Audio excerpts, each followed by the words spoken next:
இன்னைக்கு நம்ம இந்திராஸ் கிச்சன் என்ன பார்க்க போறோம்னா மைசூர் பாக் தான். வாங்க எப்படி செய்யறதுன்றத பார்க்கலாம். இதுக்கு தேவையான பொருட்கள் என்னன்னா 1/2 கப் அளவுக்கு கடலை மாவு எடுத்துக்கோங்க, 1 கப் அளவுக்கு நெய், 1/2 கப் அளவுக்கு எண்ணெய், 1/2 கப் சர்க்கரை எடுத்துக்கோங்க, 1 கப் மில்க் பவுடர் எடுத்துக்கோங்க.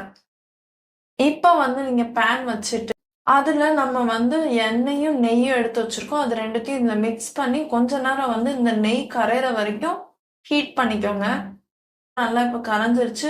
ஒரு பவுல்ல மாத்தி வச்சுக்கோங்க.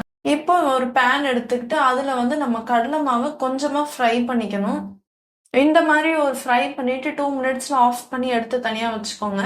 இப்போ வேற ஒரு பவுல் எடுத்துட்டு அதுல நம்ம 1 கப் அளவுக்கு மில்க் பவுடர் வச்சிருக்கோம். அதை ஃபர்ஸ்ட் ஆட் பண்ணிக்கோங்க. அதுக்கப்புறமா நம்ம கொஞ்சம் வறுத்து 1/2 கப் அளவுக்கு இருக்கிற கடலை மாவை ஆட் பண்ணிக்கோங்க. இது ரெண்டுத்தையும் நல்லா மிக்ஸ் பண்ணி விட்டுருங்க. இதுல நம்ம எண்ணெய் எடுத்து வச்சிருந்தோம் ஒரு கிண்ணத்துல. அதுல இருந்து 1/2 கப் எண்ணெயை கொஞ்சம் கொஞ்சமா ஊத்தி இதை ஒரு மாவு மாதிரி கலக்கணும். இந்த மாதிரி கொஞ்சம் கொஞ்சமா அதை ஊத்தி அந்த ஹீட்டோட அப்படியே நீங்க கலக்குனீங்கன்னா கட்டி விழாது. நல்லா மிக்ஸ் பண்ணிக்கிட்டே இருக்கணும்.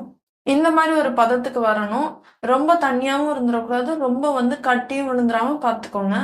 இப்போ வேற பேன் வச்சுட்டு 1/2 கப் அளவுக்கு இருக்கிற சர்க்கரையை ஆட் பண்ணிக்கோங்க. அந்த பேன்ல 1/2 கப் அளவுக்கு தண்ணி ஆட் பண்ணி அதை கொஞ்ச நேரம் கொதிக்க விடுங்க.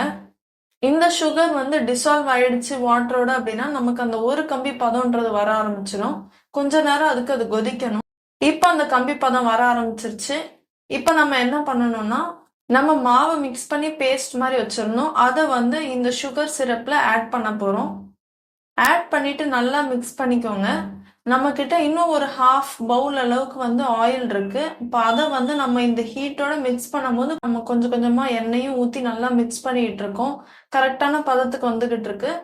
ரொம்ப அதிகமா எண்ணெய் ஆயிடக்கூடாது. அந்த ஹீட்லயே மிக்ஸ் பண்ணி இந்த மைசூர் பாக்காக நாங்க ஒரு ட்ரே ரெடி பண்ணியிருக்கோம். அந்த ட்ரேக்குள்ள நல்லா கீ அப்ளை பண்ணி வச்சிருக்கோம். இந்த மாதிரி அதுல நம்ம இந்த மாவை ஊத்திட்டோம். இதை நம்ம செட் சைட் ஃபார் 1 hour வச்சுட்டு அதுக்கப்புறம் நீங்க கட் பண்ணீங்க அப்படின்னா இந்த மாதிரி பாக்ஸா வரும். உங்களுக்கு என்ன ஷேப்ல வேணுமோ நீங்க கட் பண்ணி. இந்த வீடியோ உங்களுக்கு பிடிச்சிருந்தா மறக்காம லைக், ஷேர் அண்ட் சப்ஸ்கிரைப் பண்ணுங்க. அவ்வளவுதான், டேஸ்டான மைசூர் பா ரெடி ஆயிடுச்சு. நீங்களும் ட்ரை பண்ணி பாருங்க. எப்படி இருக்குன்றத சொல்லுங்க கமெண்ட்ஸ்ல. நெக்ஸ்ட் வீடியோல பார்க்கலாம்.